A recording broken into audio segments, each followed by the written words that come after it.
Technical CD YouTube channel তোমাদেরকে আরও একবার স্বাগত। আজকে আমরা আলোচনা করব যাদবপুর বিশ্ববিদ্যালয়ের সোশ্যোলজি ডিপার্টমেন্টে কিভাবে অ্যাডমিশন নেওয়া যায়, এলিজিবিলিটি ক্রাইটেরিয়া কী করে রয়েছে, অ্যাপ্লিকেশানের লাস্ট ডেট কবে, ফি স্ট্রাকচার কত, কবে এক্সাম হবে, সমস্ত কিছু তথ্য জানাবার আজকের এই ভিডিওটির মাধ্যমে। তো ভিডিওটি স্কিপ করবে না, সম্পূর্ণ দেখতে থাকবে। চ্যানেলে নতুন হয়ে থাকলে চ্যানেলটিকে অবশ্যই কিন্তু সাবস্ক্রাইব করবে, ঠিক আছে? তো চলো ভিডিওটা আমরা স্টার্ট করি। তো এখানে অনস্ক্রিনে তোমরা দেখতে পাচ্ছ 4 ইয়ার বিএ অনার্স কোর্স, অর্থাৎ যেহেতু সোশ্যোলজিটা আর্টসের মধ্যে পড়ে, তো তাই এখানে অনস্ক্রিনে তোমরা দেখতে পাচ্ছ Jadavpur university faculty of arts online submission for application for BA honours course 2026-27। তো অনস্ক্রিনে তোমরা এখানে দেখতে পাচ্ছ last date of online application, অর্থাৎ 5/6/2026 আজকে লাস্ট ডেট। তোমরা তাড়াতাড়ি অ্যাপ্লিকেশান করো। আমি ভিডিও বানাতে পারিনি, তার জন্য খুব সরি।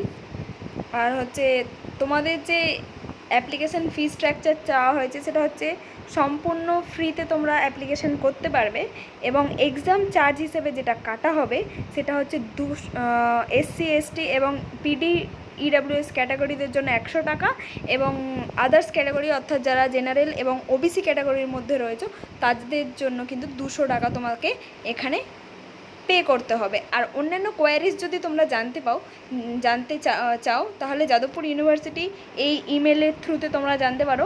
বেলা 11টা থেকে বিকেল 5টা পর্যন্ত তোমরা এই মেলটি করতে পারো। ওরা অবশ্যই রিপ্লাই দেয়, তাই কোনো কিছু তথ্য যদি কারো জানা থাকে তবে তারা করতে পারো। তবে স্যাটারডে সানডে হলিডেজ ছাড়া তোমরা করতে পারো, নাহলে কিন্তু তারা রিপ্লাই করে না সেই দিনগুলোতে। বাকি ডেগুলোতে ওরা প্রত্যেকটাতেই রিপ্লাই করে। তো এখানে এলিজিবিলিটি ক্রাইটেরিয়া, ইম্পর্টেন্ট ডেট অর্থাৎ এক্সাম ডেট। তো কীভাবে তোমরা অ্যাপ্লিকেশান করবে, এই অফিসিয়াল ওয়েবসাইটটাতে এসে তোমরা এখানে কিন্তু নিচে স্ক্রল ডাউন করে এখানে অনলাইন রেজিস্ট্রেশন ফর অ্যাপ্লিকেশান এখানে ক্লিক করবে। ক্লিক করার সাথে সাথে একটি নতুন ইন্টারফেস ওপেন হয়ে যাবে। ইন্টারফেস ওপেন হয়ে যাওয়ার পর তোমরা এখানে অনস্ক্রিনে দেখতে পাচ্ছ নেম, প্রত্যেকটা ফুলফিলভাবে তোমরা নিজেদের ডকুমেন্টস প্লাস নিজেদের নাম ঠিকঠাক অ্যাটাচ করবে। অ্যাটাচ করার পর কিন্তু তোমরা এখানে নিচে দেখতে পাচ্ছ চুজ অনার্স সাবজেক্ট, অর্থাৎ তোমার সাবজেক্ট, তুমি কোন সাবজেক্টগুলো চাইছো সেগুলো আগে দিয়ে তোমরা কিন্তু ফর্মটি সাবমিট করবে।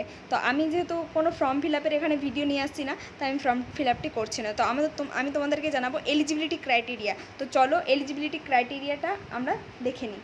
তো এলিজিবিলিটি ক্রাইটেরিয়ার জন্য তোমাদের কি কি লাগছে, তো আমি PDF প্রথমে ডাউনলোড করে রেখেছি। তো এলিজিবিলিটি ক্রাইটেরিয়ার জন্য অন স্ক্রিনে তোমরা দেখতে পাচ্ছ যে কম্পারেটিভ লিটারেচার, সোশিওলজি সবার লাস্টে রয়েছে। তো দেখতে পাচ্ছ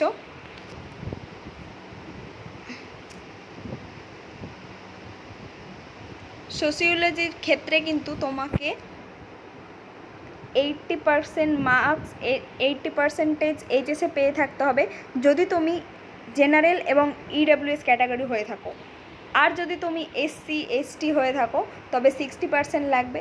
আর OBCর ক্ষেত্রে 72% লাগবে কিন্তু তোমাকে অ্যাডমিশনের সময়, অর্থাৎ তোমাকে এইচএসে এতগুলো মার্কস পেয়ে থাকতে হবে, তবেই কিন্তু তুমি এখানে অ্যাডমিশনের চান্স পাবে। এবার অ্যাডমিশন প্রসিডিউরটা কীভাবে কমপ্লিট করে ওরা, তো চলো দেখাবো। তো ওরা এইভাবে করে যে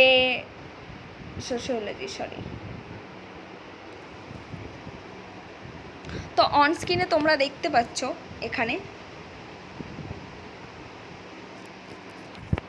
সোশিওলজি, ঠিক আছে? তো 50% ওয়েটেজ এইচএসের মার্কসের ক্ষেত্রে লাগবে, আর 50% ওয়েটেজ তোমার যে রিটেন টেস্ট দেবে সেই তার পারফরমেন্সের ভিত্তিতে তোমাকে কিন্তু সেখানে অ্যাডমিশন নেবে।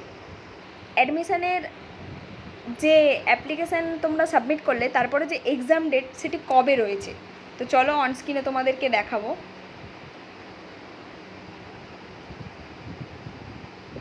তো অন স্ক্রিনে তোমরা দেখতে পাচ্ছ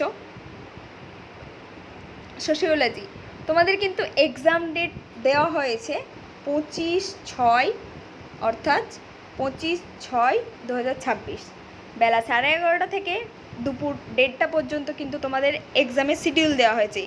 এই টাইমের ভিত্তিতে তোমাদের এক্সাম হবে। আর যাদবপুর ইউনিভার্সিটির মেইন ক্যাম্পাসে কিন্তু এই এক্সামটা কন্ডাক্ট করা হয়। তাই আর্টস ফ্যাকাল্টির মধ্যে আর্টসের বিল্ডিংয়ে কিন্তু তোমাদের এই অ্যাডমিশন টেস্টগুলি হয়, যেই ডিপার্টমেন্টে অ্যাডমিশন নেবে সেই ডিপার্টমেন্টগুলোতে হয়। তো এইটুকু জেনে রাখো। আর মেরিট লিস্ট কবে পাবলিশ হবে সেটা অন স্ক্রিনে তোমরা দেখতে পাচ্ছ, নিচে একটু স্ক্রল ডাউন করলেই বুঝতে পারবে। তো এখানে দেখছো date of publication professional merit list tentatively by July 15ই জুলাই 2026 কিন্তু তোমাদের মেরিট লিস্ট প্রকাশিত হবে। তো তোমরা চাইলেই এটি একটি ওয়েস্ট বেঙ্গলের অন্যতম ইউনিভার্সিটি এবং খুব ভালো একটি শিক্ষা প্রতিষ্ঠান। তো তোমরা চাইলে এখানে অ্যাডমিশন নিতে পারো। আর এখানকার ফ্যাকাল্টি মেম্বাররা অত্যন্ত ভালো। তো আজকে ছিল এই পর্যন্ত আর এই ভিডিও। তো তোমাদের কিছু যদি আরও কোনো কিছু জানার থাকে তোমরা কমেন্ট সেকশনে অবশ্যই জানিও, আমি তার রিপ্লাই করব। আর যদি রিপ্লাই দেওয়া সম্ভব না হয় তো আমি পরবর্তী ভিডিও নিয়ে আসবো। তো thank you for watching this video. Thank you everyone.